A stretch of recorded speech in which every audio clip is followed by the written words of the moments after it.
കുറഞ്ഞ ചെലവിൽ അത്യാധുനിക ആരോഗ്യ പരിരക്ഷ. MCS hospital, we take care of your health.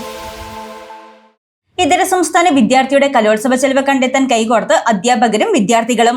Muvattupuzha government model higher secondary സ്കൂളിലെ 9ാം ക്ലാസ് വിദ്യാർത്ഥിക്കായാണ് അധ്യാപകരും അനധ്യാപകരും വിദ്യാർത്ഥികളും ചേർന്ന് ദോശ കോർണർ ആരംഭിച്ചത്.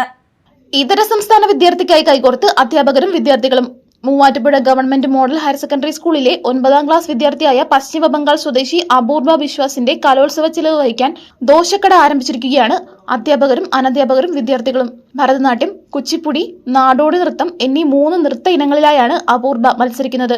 മൂവാറ്റുപുഴ രവികുമാർ നാട്യാലയത്തിന്റെ ശിക്ഷണത്തിൽ നൃത്തം പരിശീലിക്കുന്ന അപൂർവ കഴിഞ്ഞ തവണ ഉപജില്ലാ തലത്തിൽ ഫസ്റ്റ് എ ഗ്രേഡും ജില്ലാതലത്തിൽ എ ഗ്രേഡും കരസ്ഥമാക്കിയിരുന്നു. ഇത്തവണയും മത്സരിക്കുന്ന അപൂർവയുടെ ചെലവിനുള്ള തുക സമാഹരിക്കാനാണ് മോഡൽ ദോശ കോർണർ എന്ന സംരംഭം ആരംഭിച്ചിരിക്കുന്നത്. ഇത് നമ്മുടെ സ്കൂളിൽ ഇവിടെ പഠിക്കുന്ന ഒരു അതിഥി കുട്ടിയുണ്ട്, അപൂർവ വിശ്വാസ്. അവൻ വെസ്റ്റ് ബംഗാൾ സ്വദേശിയാണ്.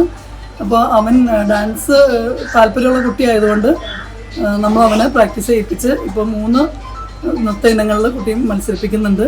കുച്ചിപ്പുടി, ഭരതനാട്യം, ഫോക്ക്. അപ്പോൾ ഈ കുട്ടിക്കുള്ള ഡാൻസിനുള്ള ചെലവുകൾ കണ്ടെത്താനായിട്ട് നമുക്ക് വേറെ മാർഗങ്ങളൊന്നും ഇല്ലാത്തത് കൊണ്ട് നമ്മളിങ്ങനൊരു തട്ടുദോശക്കട ഇട്ടതാണ്. രാവിലെ 9 മുതൽ ഇവിടെ ദോശയും ഓംലറ്റും ഉപ്പിലിട്ട നെല്ലിക്കയും പൈനാപ്പിളും ഒക്കെ കുറഞ്ഞ വിലയിൽ ലഭ്യമാകും. ഇതിൽ നിന്ന് ലഭിക്കുന്ന പണം മുഴുവനും അപൂർവയുടെ കലോത്സവ ചെലവിന് വേണ്ടി ഉപയോഗിക്കുമെന്ന് മോഡൽ ഹൈസ്കൂൾ പ്രധാനാധ്യാപിക ഷമീന ബീഗം പറഞ്ഞു. ഇന്നലെ തുടങ്ങി ഞങ്ങൾ സ്റ്റാർട്ട് ചെയ്തായിരുന്നു. ഇന്നലെ ചെറിയ തോതിൽ തുടങ്ങി നോക്കിയായിരുന്നു. ഇത് വിജയിക്കുമല്ലോ എന്നുള്ളൊരു സംശയം നമുക്കുണ്ടായിരുന്നു.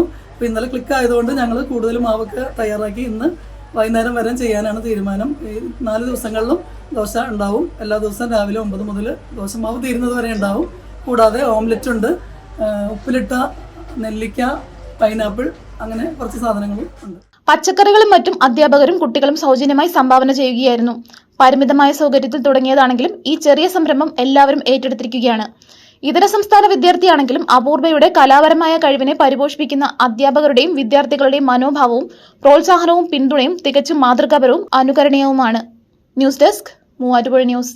ഏറ്റവും വലിയ ഡയമണ്ട് ജ്വല്ലറി ഇപ്പോൾ തൊടുപുഴയ്ക്ക് സ്വന്തം. ജേക്കോ ഡയമണ്ട്സ് തൊടുപുഴ.